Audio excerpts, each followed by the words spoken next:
Hello everyone, welcome to exam in point.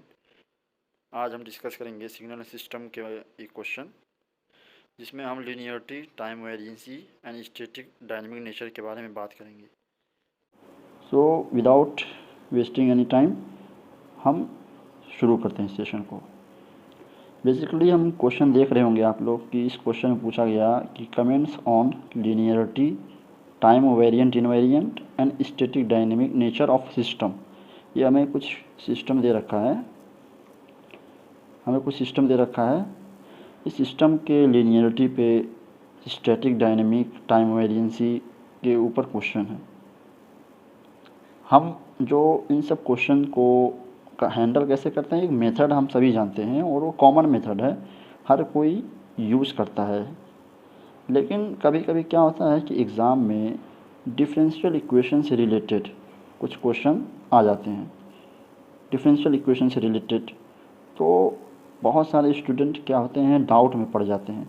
और जो general method हम यूज़ करते हैं कि y1 is equal to x1 या y2 is equal to x2, जो जनरल मेथड हम यूज़ करते हैं वो हमें डिफ़िकल्टी आती है इन सब जगहों पर यूज़ करने में।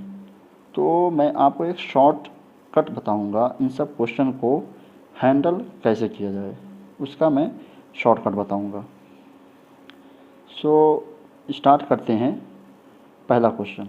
मगर पहला क्वेश्चन स्टार्ट करने से पहले हम कुछ कॉन्सेप्ट्स पढ़ते हैं, फिर हमसे ये क्वेश्चन बहुत इजीली बन जाएंगे। ज़रूरी ये है कि हम कॉन्सेप्ट्स को जानें पहले। सो स्टार्ट करते हैं। सबसे पहले हम लीनियरिटी की बात करते हैं। जो हमारा जनरल मेथड है उससे हट के बात करेंगे कि लीनियरिटी हम कैसे चेक करें। अगर डिफरेंशियल इक्वेशन में हमें कोई क्वेश्चन आ गया है इस टाइप का, तो हम लीनियरिटी कैसे चेक करेंगे। तो पहले बात करते हैं किसकी, लीनियरिटी की। तो अब डिफरेंशियल इक्वेशन में क्या होता है कि हमारे कुछ डिपेंडेंट वेरिएबल होते हैं, कुछ इंडिपेंडेंट वेरिएबल होते हैं। सो हमें देखना क्या है लीनियरिटी के लिए कि कभी भी दो डिपेंडेंट वेरिएबल का प्रोडक्ट नहीं होना चाहिए। यानी दो डिपेंडेंट वेरिएबल, इंडिपेंडेंट की बात नहीं कर रहा हूँ, यानी डिपेंडेंट और डिपेंडेंट वेरिएबल का कोई प्रोडक्ट साथ में नहीं होना चाहिए। किसके लिए कंडीशन है, लीनियरिटी के लिए। यानी अगर कोई सिस्टम लीनियर है तो दो डिपेंडेंट वेरिएबल आपस में मल्टीप्लाई नहीं होना चाहिए, या फिर दो डिपेंडेंट वेरिएबल के डिफ्रेंशिएशन भी। यानी एग्जांपल अगर हम देख लें कि हम ले लेते हैं dy by d t into dy by d T, ऐसा भी नहीं होना चाहिए। यानी चाहे दो डिपेंडेंट वेरिएबल हो या दो डिपेंडेंट वेरिएबल का डिफ्रेंशिएशन हो, या एक डिपेंडेंट वेरिएबल और एक डिपेंडेंट वेरिएबल का डिफ्रेंशिएशन हो, आपस में प्रोडक्ट में नहीं होने चाहिए। ये पहला कंडीशन है। दूसरा कंडीशन क्या है, दूसरा कंडीशन ये है कि डिपेंडेंट वेरिएबल किसी फंक्शन का जो है वेरिएबल नहीं होना चाहिए। लाइक कि मान लीजिए कि हमारा y एक डिपेंडेंट वेरिएबल है, तो ये y किसी फंक्शन का वेरिएबल नहीं होना चाहिए। जैसे कि हमने ले लिया 10x हम जनरली लेते हैं, तो ये डिपेंडेंट वेरिएबल 10y नहीं होना चाहिए, क्योंकि y हमारा डिपेंडेंट वेरिएबल है, तो ये 10 का फंक्शन नहीं होना चाहिए लीनियरिटी होने के लिए। तो लीनियरिटी के लिए हमने क्या सीखा कि डिपेंडेंट वेरिएबल का प्रोडक्ट नहीं होना चाहिए, और डिपेंडेंट वेरिएबल किसी फंक्शन में यूज़ भी नहीं हो सकता है। अब डिपेंडेंट वेरिएबल कितने भी हो सकते हैं, एक हो सकते हैं, दो हो सकते हैं। ये चीज़ आपको ज़्यादा तब क्लियर होगी जब अभी हम क्वेश्चन पे मूव ऑन करेंगे। तो पहला कॉन्सेप्ट ये है। दूसरे हम बात करेंगे टाइम वेरिएंसी पे। टाइम वेरिएंट इनवेरिएंट का मतलब क्या होता है हम जानते होंगे, मैं बता देता हूँ कि अगर कोई सिस्टम, किसी सिस्टम का परफॉर्मेंस टाइम के हिसाब से चेंज होता रहे, यानी कि आज कोई आउटपुट कुछ और दे रहा है और 10 साल बाद आउटपुट कुछ और देगा, थोड़ा सा वेरिएशन हो सकता है उसमें, तो वो टाइम वेरिएंट है। यानी वो टाइम के हिसाब से चेंज होता रहेगा। और टाइम इनवेरिएंट में होता है कि सिस्टम का रिस्पॉन्स फंक्शन उसका टाइम पे डिपेंड नहीं होता है।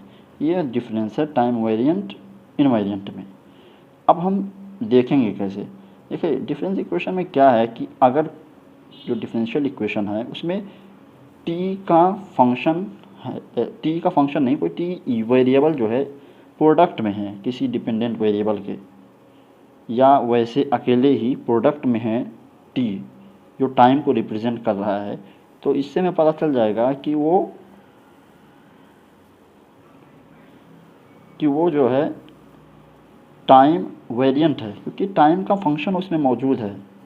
ये भी चीज़ अभी क्लियर होगा क्वेश्चन में, जब मैं क्वेश्चन कराऊंगा तो ज़्यादा क्लियर होगा। ठीक है, हम विदाउट एनी मोर डिस्कशन हम क्वेश्चन पर मूव ऑन करते हैं, क्योंकि टाइम ज़्यादा लग रहा है। सारी चीज़ें हम क्वेश्चन पे ही समझने की कोशिश करते हैं। चलिए आते हैं क्वेश्चन नंबर 1।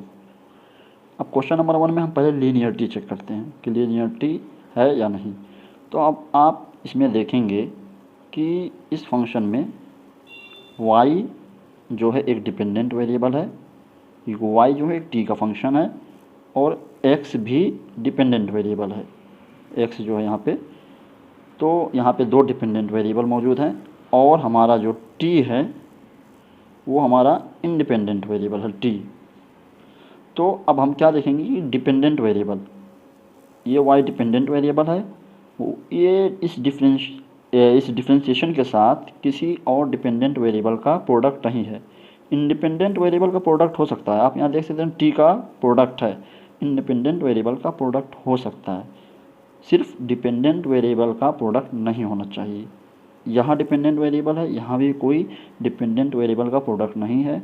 हमारा x भी एक डिपेंडेंट वेरिएबल है, और यहाँ भी x के साथ कोई डिपेंडेंट वेरिएबल का प्रोडक्ट नहीं है। तो इस वजह से हम इस पे क्या कमेंट कर सकते हैं कि हमारा क्वेश्चन नंबर ए जो है वो लीनियर है। क्वेश्चन नंबर ए क्या हमारा लीनियर है, बहुत आसानी से हम ये कह सकते हैं, क्योंकि हमें अब सारा क्राइटेरिया पता हो गया है। अब हम दूसरा क्या चेक करेंगे कि ये टाइम वेरिएंट है या नहीं है। मैंने बताया कि टाइम वेरिएंसी के लिए हमें टाइम देखना है कि टाइम जो है टी वेरिएबल कहीं प्रेजेंट है या नहीं है, डिपेंडेंट वेरिएबल के साथ नहीं, वैसे अकेले में कहीं प्रेजेंट है कि नहीं, एज अ वेरिएबल कहीं प्रेजेंट है या नहीं है। तो हम यहाँ देखिए, यहाँ पे टाइम हमारा प्रेजेंट है, और यहाँ भी टाइम हमारा प्रेजेंट है। तो इससे हम क्या कह सकते हैं कि ये हमारा सिस्टम जो है टाइम वेरिएंट है, क्योंकि ये टाइम के साथ चेंज होगा। अगर हम टाइम यहाँ t=2 रखते हैं तो कुछ और ही रिस्पॉन्स आएगा हमारा, t=4 रखते हैं तो रिस्पॉन्स कुछ और आएगा। तो ये हमारा क्या है, टाइम वेरिएंट है, टाइम वेरिएंट है। दूसरा कंक्लूजन हो गया। अब तीसरा क्या चेक करना है हमें, तीसरा हमें चेक करना है कि ये स्टैटिक है या डायनेमिक है। तो अब पहले समझते हैं कि स्टैटिक या डायनेमिक क्या होता है। स्टैटिक वो होता है कि अगर हमारा आउटपुट जो है सिर्फ और सिर्फ प्रेजेंट पे डिपेंड करता है, यानी हम इनपुट जो प्रेजेंट में दे रहे हैं तो आउटपुट भी प्रेजेंट में आए।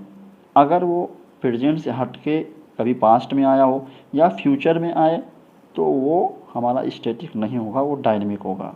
इन द सेंस हम क्या कहते हैं कि चेंज हो, हमारे आउटपुट में कुछ चेंज हो तो वो डायनेमिक कहलाएगा, आउटपुट में वेरिएशन हो।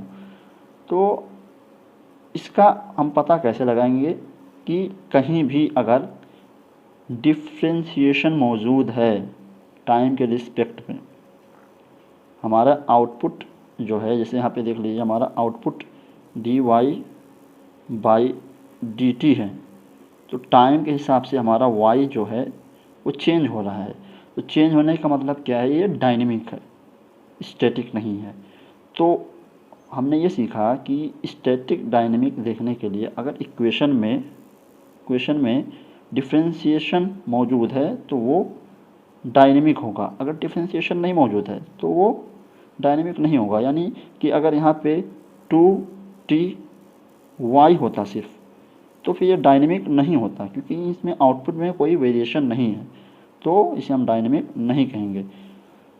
हमें पता क्या चला कि पहला इक्वेशन जो है लीनियर है, टाइम वेरिएंट है और डायनेमिक भी है। इसी तरह से अब हम बाकी कोई क्वेश्चन भी देखेंगे। अब क्वेश्चन नंबर बी देखते हैं। क्वेश्चन नंबर बी में हम लीनियरिटी चेक करेंगे। तो लीनियरिटी के लिए हमें पता है कि हमारा y जो है डिपेंडेंट वेरिएबल है और x डिपेंडेंट वेरिएबल है। तो अब देखेंगे हम, यहाँ एक y प्रेजेंट है जो कि डिपेंडेंट वेरिएबल है और यहाँ y का डिफरेंशिएशन मौजूद है जो कि ये भी डिपेंडेंट वेरिएबल है। यानी हमें क्या इसमें मिला कि एक डिपेंडेंट वेरिएबल है और उसके प्रोडक्ट में उसके डिपेंडेंट वेरिएबल का क्या है, डिफरेंशिएशन भी है। तो मैंने आपको बताया था कि दो डिपेंडेंट वेरिएबल का प्रोडक्ट या दो डिपेंडेंट वेरिएबल के प्रोडक्ट और इसके डिफरेंशिएशन हो तो वो लीनियर नहीं हो सकते, वो नॉन लीनियर है। पहले कंक्लूजन ये निकला कि ये नॉन लीनियर है। अब हम दूसरा क्या देखेंगे, दूसरा हम ये देखेंगे कि ये इनवेरिएंट है या वेरिएंट है। अब हम यहाँ पे बहुत इजीली देख सकते हैं कि इस इक्वेशन में हमें कहीं भी टाइम वेरिएबल नहीं दिख रहा है। तो जब टाइम हमें नहीं दिख रहा है तो इससे हम आइडिया ये लगा सकते हैं कि ये टाइम के अकॉर्डिंग चेंज नहीं हो रहा है। तो दूसरा हम ये कह सकते हैं कि ये इनवेरिएंट है, ये इनवेरिएंट है। तीसरा कंक्लूजन क्या निकाल लेंगे हम, तीसरा कंक्लूजन ये निकालने की कोशिश करेंगे कि ये स्टैटिक है या डायनेमिक है। तो यहाँ पे हमें क्लियरली दिख रहा है कि यहाँ पे एक डिफरेंशिएशन इक्वेशन प्रेजेंट है और हम इसको देखते ही क्लेम कर सकते हैं कि ये डायनेमिक है। तो हमें तीन चीज़ें पता चली कि ये नॉन लीनियर है, इनवेरिएंट है और डायनेमिक है। अब ऐसे ही बाकी के दो पार्ट करेंगे, थोड़ा जल्दी करने की कोशिश करते हैं, वीडियो काफ़ी लंबा हो रहा है क्योंकि मैंने 4 क्वेश्चन ले लिया था आपको डिफरेंट वैरायटीज़ ऑफ क्वेश्चन कराने के लिए कि ताकि आपको ईजिली समझ में आ जाए, इसलिए थोड़ा वीडियो लंबा हो गया। अब क्वेश्चन नंबर सी पे आते हैं। यहाँ पे हम क्या देखेंगे, सेम चीज़ देखेंगे और देखते हैं कि इसमें क्या प्रेजेंट है। हम यहाँ पे देख सकते हैं कि एक डिफरेंशिएशन मौजूद है मगर ये सेकेंड ऑर्डर डेरिवेटिव है, सेकेंड ऑर्डर डेरिवेटिव। एक चीज़ क्लियरली माइंड में बैठा लीजिए कि सेकेंड ऑर्डर डेरिवेटिव कोई दो डेरिवेटिव का प्रोडक्ट नहीं है, ठीक है, ये दो डेरिवेटिव का प्रोडक्ट नहीं है। यानी कि d y by d t into d y by d t अलग चीज़ है और d y d two y और डी टू स्क्वायर ये अलग चीज़ है। तो ये दो इंडिपेंडेंट डेरिवेटिव का प्रोडक्ट नहीं है। तो इसलिए हम ये क्लेम नहीं कर सकते भी कि ये लीनियर है या नॉन लीनियर है। ये चीज़ केयर करिएगा, इसलिए मैंने ये क्वेश्चन दिया। ऐसे ही दूसरे में देखेंगे आप कि ये डिपेंडेंट वेरिएबल है लेकिन इसका कोई प्रोडक्ट इसके साथ में डिपेंडेंट वेरिएबल का नहीं है। सिमिलरली यहाँ भी एक डिपेंडेंट वेरिएबल है लेकिन इसका कोई प्रोडक्ट इसके साथ नहीं है और यहाँ भी एक डिपेंडेंट वेरिएबल है, इसका भी कोई प्रोडक्ट इसके साथ में नहीं है। तो ये क्या है, नॉन लीनियर नहीं, ये लीनियर है क्योंकि यहाँ पे कोई भी दो डिपेंडेंट वेरिएबल का प्रोडक्ट प्रेजेंट नहीं है। अब हम क्या देखेंगे कि ये वेरिएंट है या इनवेरिएंट है। तो क्लियरली हम देख सकते हैं कि यहाँ पे टाइम का कोई वेरिएबल नज़र नहीं आ रहा है हमें। जब टाइम का कोई वेरिएबल नज़र नहीं आ रहा है तो हम ये कह सकते हैं कि ये टाइम इनवेरिएंट है क्योंकि टाइम के हिसाब से अब चेंज हो ही नहीं सकता क्योंकि यहाँ पे टाइम प्रेजेंट है ही नहीं। तो सेकंड कंक्लूजन क्या हुआ कि ये टाइम इनवेरिएंट है। अब हम थर्ड चेक करेंगे, थर्ड ये चेक करेंगे कि ये स्टैटिक है या डायनेमिक है। अगेन हम इजीली देख सकते हैं कि ये डिफरेंशिएशन मौजूद है टाइम का। जब डिफरेंशिएशन मौजूद है तो बिना कुछ सोचे समझे हम ये कह सकते हैं कि ये डायनेमिक है। ये तीन कंक्लूजन हमें पता चला कि ये डायनेमिक है, लीनियर है और टाइम इनवेरिएंट है। ऐसे ही हम चौथे क्वेश्चन की तरफ चलेंगे। यहाँ चौथे क्वेश्चन में मैं जो बात आपको यहाँ समझा रहा था वही चीज़ यहाँ पे दे रखा है कि ये सेकेंड ऑर्डर डेरिवेटिव था और यहाँ पे फर्स्ट ऑर्डर डेरिवेटिव का स्क्वायर है, यानी यहाँ दो डिपेंडेंट वेरिएबल का डेरिवेटिव का प्रोडक्ट है। तो यहाँ से हम क्लियरली कह सकते हैं कि ये नॉन लीनियर है, कि हमें प्रोडक्ट जो है यहाँ नज़र आ गया है। तो हम क्लियरली ये कह सकते हैं कि ये नॉन लीनियर है। अब हम कमेंट करेंगे वेरिएंसी इनवेरिएंसी, तो यहाँ पे हम देख लेते हैं क्लियरली कि टी का वेरिएबल प्रेजेंट है, तो हमारा जो है सिस्टम टाइम के साथ वेरी करेगा और ये टाइम वेरिएंट है। और अब हम बात करेंगे डायनेमिक स्टैटिक। अगेन यहाँ पे डेरिवेटिव मौजूद है, जब डेरिवेटिव यहाँ प्रेजेंट है तो ये डायनेमिक होगा। हमारे चारों क्वेश्चन में जो है डायनेमिक नेचर बरकरार रहा है, यानी चारों क्वेश्चन में डायनेमिक नेचर प्रेजेंट था। सो आई होप आप लोगों को कुछ नया सीखने को मिला होगा और ये बहुत इजी मेथड है इसको हैंडल करने का। आपको कोई कन्फ्यूज़न नहीं होगा, कोई प्रॉब्लम नहीं हो सकती है। आप जनरल मेथड से जाएंगे तो बहुत प्रॉब्लम आती है, ख़ास करके आपको लीनियरिटी चेक करने में, टाइम वेरिएंसी इनवेरिएंसी चेक करने में। मगर ये एक तरीका जो है शॉर्ट तरीका है और आप इजीली इसको हैंडल कर सकते हैं। Thank you very much. आप वेट करिए दूसरे क्वेश्चन के सलूशन के लिए और इसे सब्सक्राइब करिए, शेयर करिए और लाइक करिए। Thank you very much.